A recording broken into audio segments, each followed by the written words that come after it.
भरतपुर के राज परिवार के सदस्य और पूर्व कैबिनेट मंत्री विश्वेंद्र सिंह के परिवार की लड़ाई पहले राजमहल के बंद कमरों में गूंजा करती थी। उसके बाद ये लड़ाई राजमहल से सड़क पर आई और मामला हाईकोर्ट तक पहुंच गया। बेटे और मां ने संपत्ति के बंटवारे को लेकर पिता को इतना परेशान कर दिया कि पिता को राजमहल छोड़कर फार्म हाउस की शरण लेनी पड़ गई, लेकिन तब तक ये मामला परिवार का था। हाल ही में विश्वेंद्र सिंह के बेटे अनिरुद्ध सिंह ने मोती महल से भरतपुर के रियासतकालीन झंडे को हटा दिया और जाट समाज में इसको लेकर भारी आक्रोश है। जाट समाज ने इस मामले को लेकर सिंसनी गांव के अंदर महापंचायत जुड़ाई, एसपी और कलेक्टर को ज्ञापन सौंप दिया और ऐलान कर दिया कि रियासतकालीन झंडा तो मोती महल पर फिर से लगेगा 21 सितंबर या उससे पहले। जिस झंडे के लिए पूर्वजों ने अपनी जान का बलिदान दिया, जिस झंडे के लिए राजा मानसिंह तत्कालीन मुख्यमंत्री शिवचरण माथुर से सीधे भिड़ गए थे।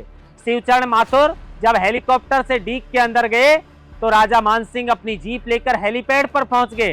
टक्कर दे दे के तत्कालीन मुख्यमंत्री शिवचरण माथुर के हेलीकॉप्टर को क्षतिग्रस्त कर दिया था। किसी तरीके से सुरक्षा कर्मियों ने तत्कालीन मुख्यमंत्री शिवचरण जो माथुर हैं उनकी जान बचाई और उन्हें सड़क के रास्ते से जयपुर आना पड़ा था। लेकिन अब जाटों में इस मामले को लेकर भारी नाराजगी है कि ये मामला पहले परिवार का था। अब आप देखिए वक्त कितना ताकतवर होता है और वक्त के साथ साथ क्या कुछ बदल जाता है। वक्त राजा को रंक बना देता है और वक्त रंग को राजा भी बना देता है। हालात कुछ इसी तरीके के बने हुए हैं। भरतपुर के राज परिवार के अंदर मां को और बेटे को संपत्ति चाहिए और इसी संपत्ति को लेकर भरतपुर के अंदर रियासतकालीन झंडे को तक हटा दिया। पूरी कहानी क्या है, आगे क्या कुछ होने वाला है, पूरी बात इस वीडियो के अंदर आपको बताएंगे। वीडियो के अंत तक बने रहिएगा। नमस्कार, आप देख रहे हैं लोकमत हिंदी और मैं हूं आपके साथ महेंद्र बांसरोटा। 1952 से लेकर 1984 तक यही अनिरुद्ध के चाचा राजा मानसिंह लगातार 7 बार निर्दलीय विधायक डीग से चुने गए थे, लेकिन उन्होंने कांग्रेस से समझौता नहीं किया था और कांग्रेस प्रत्याशी तो राजा मानसिंह के सामने उतारती थी, लेकिन कोई भी बड़ा नेता डीग के अंदर प्रचार करने के लिए नहीं जाता था। लेकिन शिवचरण माथुर ने डीग की विधानसभा सीट को अपनी नाक का सवाल बना लिया और इसी के साथ वो प्रचार करने के लिए जिनके सामने राजा मानसिंह के सामने उन्होंने पूर्व रिटायर्ड आईएएस जो हैं विजेंद्र सिंह, उनको कांग्रेस का प्रत्याशी घोषित किया और उनके प्रचार के लिए शिवचरण माथुर हेलीकॉप्टर में सवार होकर डीग में पहुंच गए। जब इस बात का पता राजा मानसिंह को चला तो अपनी जीप जौगा को लेकर सीधे हेलीपैड पर पहुंच गए। टक्कर दे देकर शिवचरण माथुर के हेलीकॉप्टर को जो है वो क्षतिग्रस्त कर दिया। किसी तरीके से शिवचरण माथुर की जान सुरक्षा कर्मियों ने बचाई और सड़क के रास्ते से शिवचरण माथुर को जयपुर भेजा था। उसके बाद में दूसरा दिन आता है 21 फरवरी 1985 का।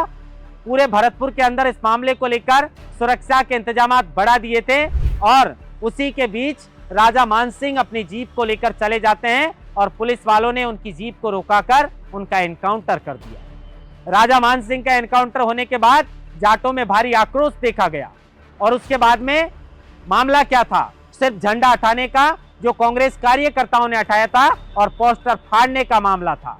भरतपुर के जाटों में इस मामले को लेकर आक्रोश था। स्थानीय जो पुलिस थी वो राजाओं का सम्मान करती थी, इसलिए जो पैरामिलिट्री फोर्सेज हैं उनको भरतपुर के डीग में तैनात किया गया था और उस मामले को देखते हुए हालात इतने बढ़ चुके थे कि तत्कालीन मुख्यमंत्री शिवचरण माथुर को मुख्यमंत्री पद से इस्तीफा देना पड़ा था और उसी झंडे को अब विश्वेंद्र सिंह के बेटे ने हटाने का काम किया है। गत वर्ष भी यह मामला गरमाया था। विश्वेंद्र सिंह के बेटे अनिरुद्ध और पत्नी जो दिव्या कुमारी हैं, उन्होंने आरोप लगाया कि विश्वेंद्र सिंह ने उनकी काफी सारी संपत्ति जो दिल्ली, मथुरा और भरतपुर में है उसको बेचान कर दिया है, बेच दिया है और इसी मामले को लेकर परिवार के बीच विवाद उत्पन्न हो गया और इसी मामले को लेकर जो है वो कहीं ना कहीं विश्वेंद्र सिंह को राजमहल छोड़कर फार्म हाउस की शरण लेनी पड़ी थी। जब बार बार अनिरुद्ध अपने पिता पर टीका टिप्पणी किया करते थे तो विश्वेंद्र सिंह एक ही बात कहते थे कि मासूम है, समझ जाएगा, बच्चा है, समझ जाएगा, लेकिन विश्वेंद्र सिंह का बेटा अनिरुद्ध नहीं समझ पाया और अब ना समझी समझे या जानबूझकर उसने गलती की है, इतनी बड़ी गलती की है। और अब पता है बयान क्या दे रहे हैं, अनिरुद्ध सिंह का कहना है कि ये जो पंचायत और ये जो लोग कर रहे हैं ये दलाल है, ये दारू का धंधा करते हैं, शराब माफिया हैं, इस तरह की बात करें और उनको मेरे परिवार की लड़ाई में बीच में आने की जरूरत नहीं है। ये बात अनिरुद्ध का कहना है, लेकिन जाट समाज में इसको लेकर भारी आक्रोश है। पहले ये पिता पुत्र और पत्नी के बीच संपत्ति बंटवारे की लड़ाई थी, लेकिन अब रियासतकालीन झंडे का मामला है और इसी को लेकर जाटों ने ऐलान कर दिया। छोटी छोटी पहले महापंचायत बुलवाई, उसके बाद सिनसिनी गांव के अंदर बड़ी महापंचायत बुलाई।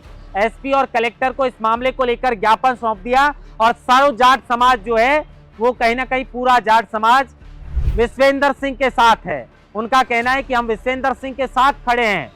मानसिक रूप से प्रताड़ित करने का काम अनिरुद्ध कर रहा है और ऐसा हम कतई नहीं होने देंगे और झंडा तो लगकर रहेगा, वो भी मोती महल पर लगेगा और 21 सितंबर या उससे पहले मोती महल पर भरतपुर के रियासतकालीन झंडे को लगा दिया जाएगा। अब देखिए, मैंने जो लाइन बोली है कि समय कितना ताकतवर है, राजा को रंग और रंग को राजा बना देता है। विश्वेंद्र सिंह की पैठ बहुत अच्छी थी। सचिन पायलट के करीबी भी माने जाते हैं दोनों पिता पुत्र।